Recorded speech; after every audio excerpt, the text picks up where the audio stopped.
Now we're going to go ahead and start the installation of the Clockworks Benchmark front fender.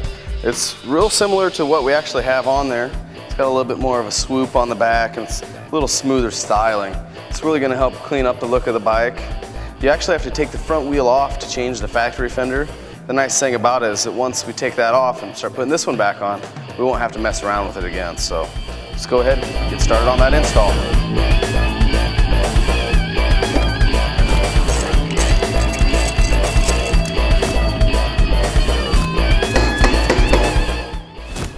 Fender will move right away once you take all the bolts out. So you can see, just kind of moves around there. Obviously you don't want to scratch it, so you gotta be real careful. You just kind of lower it down a little bit. Pull it right out of there. Not too bad. Now you have your front fender off in your hands. Put it back on. It's really about the same procedure. It's just kind of backwards of it. When you are putting on your axle and your bolts for your calipers, you do want to follow your factory torque manual, torque everything back down to what it should be, and you can change your own front fender now. So now we have our Clockworks fender.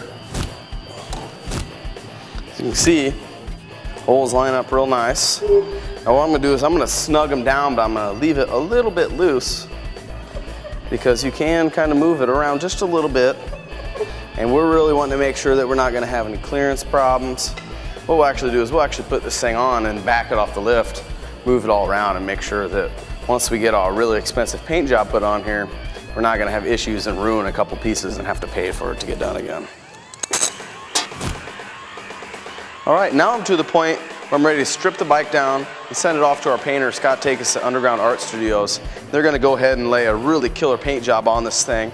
And the next time we see you, we'll be reinstalling it and then finishing up this build and take it for a ride.